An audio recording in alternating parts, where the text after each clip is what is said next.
నెల్లూరు నగరం స్థానిక 13వ డివిజన్ యమలవారి దిన్నె నందు మెయిన్ రోడ్డులో ఎన్నో సంవత్సరాల నుండి నివసిస్తున్న ఇళ్లకు మున్సిపల్ కార్పొరేషన్ అధికారులు హుటాహుటిన ఖాళీ చేయాలని నోటీసులు ఇచ్చిన సందర్భంగా బాధిత కుటుంబాలతో కలిసి నెల్లూరు నగరపాలక సంస్థ కమిషనర్ కార్యాలయం నందు కమిషనర్ అందుబాటులో లేకపోవడంతో సిటీ ప్లానర్ రఘునాథ్కి వినతి పత్రం అందజేశారు.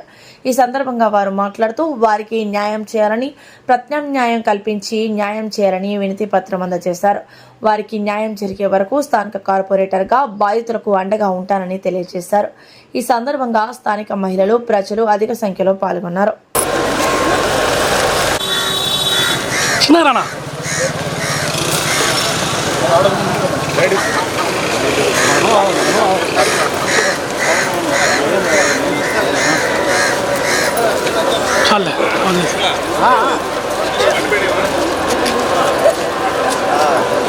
సైట్ ఇరిగేషన్ ల్యాండ్ అవుతుంది కదా, మీకే సంబంధం ఉండే మున్సిపాలిటీ ఇరిగేషన్ వాళ్ళు కదా మాస్టర్ ప్లాన్ ఇంప్లిమెంట్ చేసింది. అవును, ఇరిగేషన్ ద్వారా కదా మాకు మీరు ఇంప్లిమెంట్ అంటే ఇరిగేషన్ స్థలాలు కూడా మున్సిపాలిటీ నోటీసులు ఇవ్వచ్చు. నాకు తెలియదు క్లాసిఫికేషన్ మాకు ఇచ్చారు అంటే మీకు ఏమైనా పట్టాలు ఇచ్చుంటారు కదా, అసలు మాకు పట్టాలు ఇచ్చుంటే మాకు ఈ బిజినెస్ ఎందుకు వస్తుంది సార్? మేము అందుకే ఇయరింగ్ అసలు పట్టాలు ఇచ్చుకుంటే మేము మీ కాడికి ఎందుకు వస్తాం? ఫస్ట్ ఇయరింగ్ కండక్ట్ చేసిన తర్వాత యాక్షన్ తీసుకుంటామని మేము సార్. అట్లా మన వాళ్ళు మున్సిపల్ ఆఫీస్ నుంచి నోటీస్ ఇచ్చారు, దాదాపు 17 మెంబర్స్ నోటీస్ ఇచ్చారు. ఈ రిసిప్ట్ అందుకున్నటువంటి 7 days లోపల ఇక్కడ దాదాపు నేను కొంటున్న 40 years ముందు నుంచి కూడా దాదాపులో సో అదే చెప్తాను.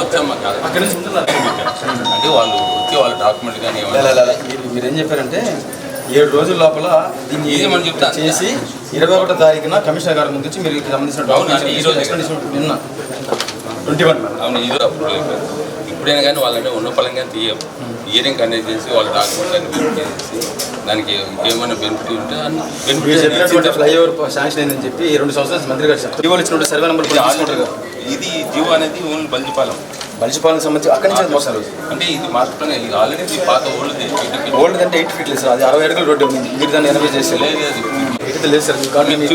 ఇన్సూరెన్స్ పంపిస్తాను. దాని సర్వే నెంబర్ దీనికి దానికి ఇప్పుడు ఒకటండి సార్. మా అక్కడ 100 బిడ్స్ కూడా శాంక్షన్ అయింది సార్. నేను నా మాట దానికి అనుగుణంగానే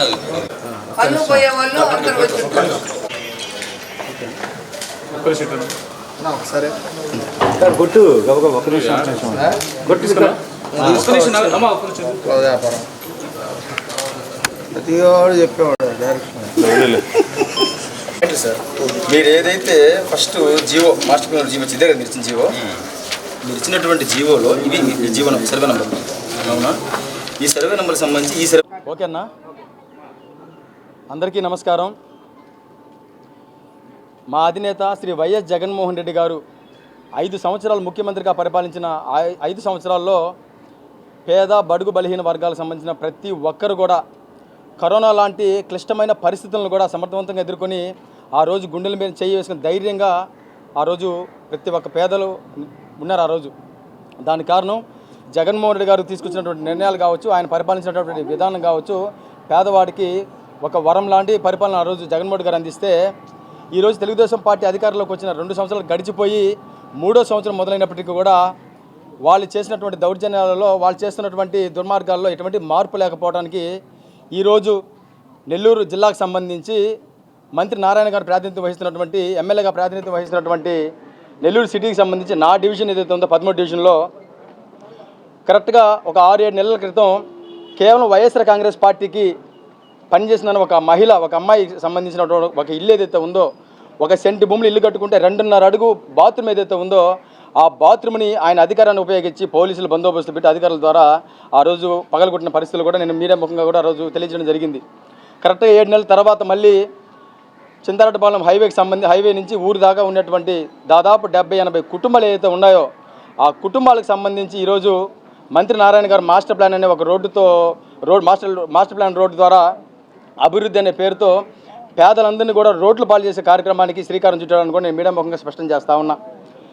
ఈరోజు కేవలం నారాయణ గారు ఆయనకు సంబంధించినటువంటి హాస్పిటల్ ఏదైతే ఉందో, నారాయణ హాస్పిటల్, నారాయణ కాలేజీలు ఏదైతే ఉన్నాయో ఆ చుట్టుపక్కల పొలాలకు సంబంధించిన ఏదైతే ఉన్నాయో ఆయన సన్నిహితులందరూ కూడా వాటిని కొని వాటిని అభివృద్ధి పరచుకోవడానికి, ఆ రేట్లు పెరగడానికే ఈ 60 అడుగుల రోడ్డుని రాటిఫై చేసుకుని 80 అడుగుల రోడ్డుగా మాడిఫై చేసి ఆ మాస్టర్ ప్లాన్లో పెట్టి దాదాపు 80 కుటుంబాలను కూడా రోడ్లు పాలు చేసడానికి కూడా ఆయన అధికారాన్ని ఉపయోగిస్తారని చెప్పి కూడా నేను మీడియా ముఖంగా స్పష్టం చేస్తా ఉన్నా.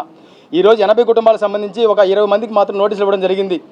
తర్వాత విడతల వారీగా తీశారన్న ఆలోచనలతో ఈరోజు ప్రతి ఒక్కరు కూడా అందరూ ఐక్యతతో ఈరోజు కమిషనర్ గారి ఆఫీస్కి వచ్చి కమిషనర్ గారు అందుబాటులో లేకపోవడం వల్ల సిపి రఘునాథరావు గారికి ఈరోజు రిప్రజెంటేషన్ ఇవ్వడం జరిగింది. నేను మీడియా ముఖంగా స్పష్టంగా తెలియజేస్తాను ఒకటే, గడిచిన 2 సంవత్సరాల్లో మంత్రి నారాయణ గారు చేసింది ఏదైనా ఉందా అంటే కోట్ల రూపాయలను అవసరం లేని చోట చెట్లు వేయటం, ఎండ్ టు ఎండ్ రేటు పేర్లతో వాళ్ళ కార్యకర్తలకు కోట్లు దోచిపెట్టే దాంట్లో చూపిన శ్రద్ధ. మా ప్రభుత్వంలో మేము ఓపెన్ చేసినటువంటి పార్కులు బిల్డింగ్లని రంగుల పేరుతోనూ హంగుల పేరుతోనూ రీఓపెన్లు చేసి ప్రకల్పాలు మేము అభివృద్ధి చేశామని చెప్పుకునేటువంటి ఘనత నారాయణ గారు ఈరోజు ఈ విధంగా పేద ప్రజలను ఇబ్బంది పెట్టడం సవ్యం కాదని తెలియజేస్తా ఉన్నా. నెల్లూరు నగరంలో 75,000 ఓట్ల మెజార్టీ వచ్చిన నారాయణ గారికి సాక్షాత్ నా డివిజన్ నుంచి కూడా మా వాళ్ళందరూ కూడా మీకు మెజార్టీ ఓట్లు కూడా వేశారు, ఇంకా మీరు అభివృద్ధి చేస్తారని. మీరు అభివృద్ధి చేయకపోగా మా జీవితాలని మాకు సంబంధించినటువంటి మా ఇళ్ళను కూల్చేసి మమ్మల్ని రోడ్ల పాలు చేస్తామంటే చూస్తూ ఊరుకునే పరిస్థితులు ఉండవని కూడా నేను మీడియా ముఖం తెలియజేస్తా ఉన్నా. కేవలం మీ స్వార్థం, మీ నాయకులు, మీ సన్నిహితులు, మీ నాయకులు, మీ కార్యకర్తల బాగోగులు చూసుకొని ఇలా పేద ప్రజల్ని రోడ్ల పాలు చేస్తామంటే ఎట్టి పరిస్థితుల్లో వైఎస్ఆర్ కాంగ్రెస్ పార్టీ కార్పొరేటర్గా, జిల్లా యోజన విభాగం అధ్యక్షుడిగా ఖచ్చితంగా దీన్ని ఖండిస్తూ మీ యొక్క అధికార దర్పానికి, మీ యొక్క అధికార ఇదితో ఏదైతే ప్రవర్తిస్తున్నారో దాన్ని అడ్డుకోవడానికి బాధితులకు అండంగా ప్రతి నిమిషం కూడా వాళ్ళ తరపున మేము పోరాటానికి సిద్ధంగా ఉంటామని కూడా స్పష్టంగా తెలియజేస్తూ, ఇప్పటికైనా సరే ఒకసారి పునరాలోచించి ఆ ఇచ్చినటువంటి నోటీసులను మీరు వెనక్కి తీసుకొని సంబంధిత బాధితులు ఎవరైనా ఉన్నారో వాళ్ళందరితో మీరు మాట్లాడే ప్రయత్నం ఒకసారి చేసి ఆ మాటలు వాళ్ళకి సానుకూలంగా ప్రత్యామ్నాయ ఏర్పాట్లు ఏమైనా చేయగలిగితే ఖచ్చితంగా మీరు చేసే అభివృద్ధికి మేము సహకరిస్తామే తప్ప మీ అధికారాన్ని అడ్డు పెట్టుకొని మీ ఇష్టభాగాన్ని ప్రవర్తిస్తామంటే మాత్రం ఖచ్చితంగా అడ్డుకుని తీరుతామని కూడా బాధితులకు అండగా నిలబడి ఈరోజు మీడియా ముఖంగా స్పష్టం చేస్తూ ఉన్నాం. మీరు ఇలాగే ఈ యొక్క నోటీసులు కానీ తిరిగి తీసుకోకుండా కానీ మీరు ముందుకు కానీ వెళ్తే మాత్రం చట్టపరంగా కూడా మేము ముందుకెళ్ళడానికి వాళ్ళకి అన్ని విధాలుగా కూడా అండగా నిలబడడానికి నేను ఎప్పుడు ముందుంటానని బాధితుల తరపున పూర్తిగా పోరాటానికి నేను సిద్ధంగా ఉన్నానని తెలియజేసుకుంటూ సెలవు తీసుకుంటా ఉన్నా.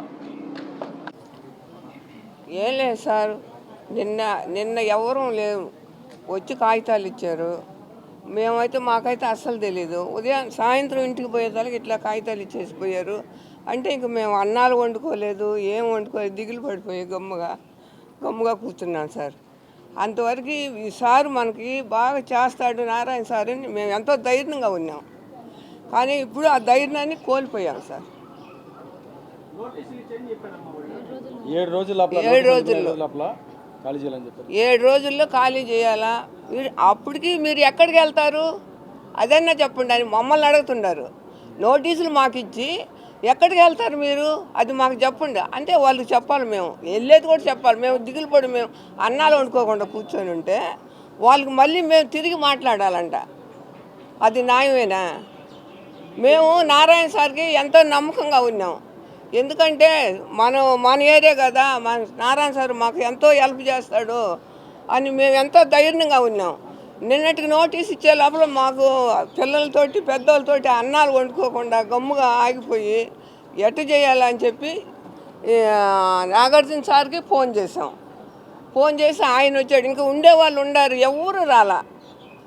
ఎందుకు వచ్చింది నోటీస్ అని ఎవరు వచ్చి అడిగింది ఎవరు లేరు. నాగార్జున సారే వచ్చి మాకు సహాయం చేస్తారు ప్రతిసారి. అప్పుడు కూడా 3 సంవత్సరాల క్రితం కూడా నారాయణ సారు ఎలమార్జున్లో మీటింగ్ పెట్టుండాడు. ఇక్కడ వచ్చి పొక్కిలేరు వచ్చి తోస్తూ ఉంది. మేము 4 ఆడవాళ్ళు కలుసుకొని మాట్లాడుకొని వచ్చి వాళ్ళని తిడితే కాంట్రాక్ట్ ఏమన్నాడంటే ఇంకా బతకాలని ఉండారమ్మ మీరు అంటే మాకు స్థలం ఇవ్వకుండా ఏమి బతకాలంటే చంపేస్తారా ఏంది? లేదంటే గవర్నమెంట్ చంపుతారా లేకుంటే రాజకీయ వాళ్ళని చంపుతారు మమ్మల్ని?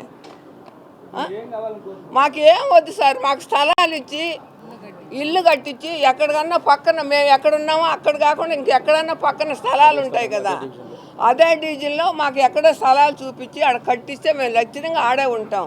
మేము ఏదో ఒక కూలి పని చేసుకొని బతికేవాళ్ళం సార్. మాకు హఠాత్తుగా మాకు డబ్బు యాడ్ నుంచి వస్తుంది మీరు లేపేస్తే మేము వెళ్ళి కట్టుకునేదానికి మాకు అంత అవకాశం ఆడుంది అసలు. సారు తెలియదు, నారాయణ సార్కి అంతా తెలుసు కదా. ఎంతో మందిని సాగుతున్నాడు, ఎన్నో హాస్పిటల్ పెట్టి ఎన్నో కాలేజీలు పెట్టి సాగుతున్నాడు. మాకు చిన్న హెల్ప్ చేసేదానికి ఈ విధంగా చేయొచ్చు అసలు? చెప్పండి సార్.